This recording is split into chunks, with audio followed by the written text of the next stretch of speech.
of the ALC clinic, which is, it piggybacks with the, we talked about this, is the honesty in business. I believe in the thumper rule. If you can't say something nice, don't say anything at all. So I only come into the offices when I'm in a good mood and my energy level's up here, and I'm going to teach a class or I'm going to whatever. So we never see her. Exactly. Except on Facebook. There you go. And so, and one of the things that Bruce brought to our attention is that gives people a false, by keeping our doors shut when the times get tough, or by not having, that space in the office or whatever it is, that gives people a misconception about what we're doing. I mean, my business is a hot mess, just like when I was a $2 million producer. I still have the same struggles. Things have fallen apart. That's why I zipped out of here a few minutes ago. I'm going to be a pouch jockey later today. I mean, things happen, and by not showing those around us that, yeah, okay, 15 million is great. Don't get me wrong. It's hard. It's really hard, and there are days when I mean, every call is a no, and every deal is falling apart, and that we have an obligation as an ALC to show that and show how we get through that, because that's the only way anybody else learns. Yeah. However, we do have a covenant that we cannot spew it on people. We have to. Right. We have to pull ourselves up. We have to pull ourselves up, but that's, I mean, that's a huge thing, and yeah, Jennifer Stallcup has an office. So, I'm taking it seriously, and it's something that, when you asked me to be on the ALC last year, and I'll just say it, I felt it was an obligation. I did it because Tumor asked me to do it. After being on the ALC, I am honored, and I can't say that word with enough emphasis, to be in business with those people, to be helping this market center, and to understand that it truly is an honor to be on that leadership council. And if I knew how important it was, my butt as an associate, not even on the ALC, I would have been in those meetings every single time. Yeah, and that's a great point. I want to make sure you guys understand our meetings are open to anybody to attend. We want you there. We are moving them to the training room. It's on the calendar, on the training calendar every month. It shows when the ALC meetings are. We're moving them to here instead of the third floor conference room, so we have room for people to come and watch and listen and be there. I can tell you that every single one of you sitting here would have gotten massive value out of watching the mastermind, even if you didn't say a word, even if you just listened, watching what was going on. Jacob and Kylie, you guys were there as non-ALC members. Did you get value out of that? Actually, you know what? What I walked away with was probably not what everybody else walked away with, but when Well, Bruce you was are special. when Bruce asked everybody in the room how many people had a P&L, and in the back of your mind you're like, really? Like 80% of the people raised their hands. And it dawned on me that even if by default you don't have a P&L, like if you're just a one-man show, like I'm a one-man show, you're still a business. Whether you keep track of your numbers or not, you may be a really horribly ran business, because you don't keep track of your numbers, but you're still a business, And at the end of the year, you're scrambling for your receipts, and you're like, oh God, I forgot to do that. You're just a horribly ran business. And it just dawned on me that you guys just run your businesses better than I do. Really. Yeah. I just want to say, when I came to Keller Williams, it was the first time that I learned to treat real estate as a business. I used to do so many deals, but I never treated it as a business. For the first time since '09, my taxes are being paid every month. My profit and loss is being done every month. I'm like, it's like an amazing feeling. Yeah, perfect. I'm not doing a lot of lead generation because I'm not yet. Talk to Mark after the meeting today and see if we can hold each other accountable. But this is what part of, and this is why in a sales meeting today, this is one of the reasons why we don't share listings, what new listings do you have, what new buyers do you have, all of those things. What my intent is to teach you to think. You understand that? My intent is to teach you to think like what Rhonda just said, a business owner, and what Jacob said.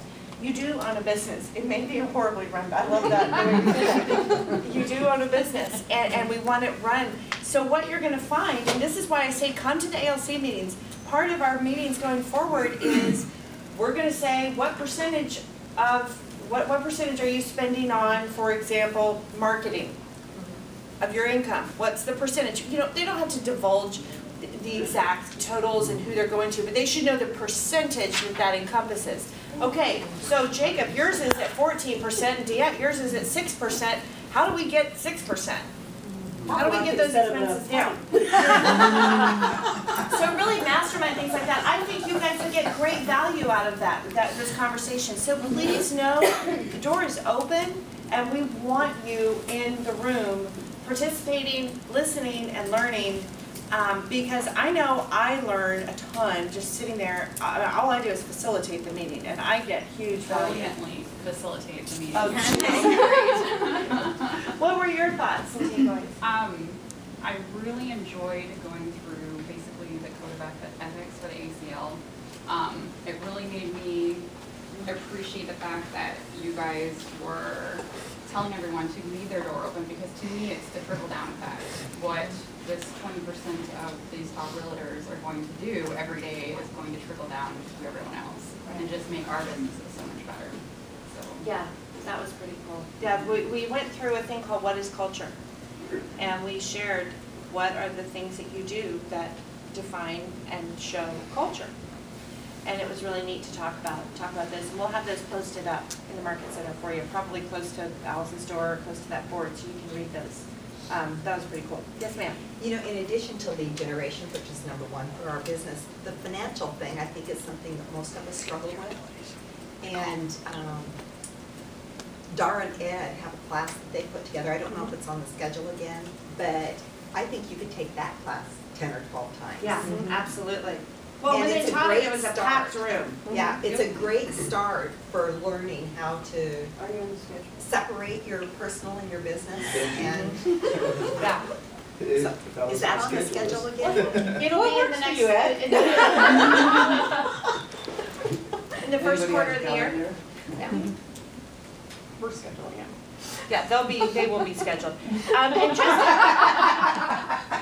whether they know it or not, they don't know it. No, we promised a repeat of that, because there were a lot of people that couldn't make it, and we still had a packed room, and every single person walked away from here going, holy cow, those are the best classes I've taken at this place I ever. talked to an agent from another company who came to that, and he was so impressed that he came to this, and they had opened everything, talked about what they did, and they were even willing to share their information, their forms and everything with him. He couldn't believe Yeah. what he was getting from our agents here, even though he's from another company. Yeah, it was really great value.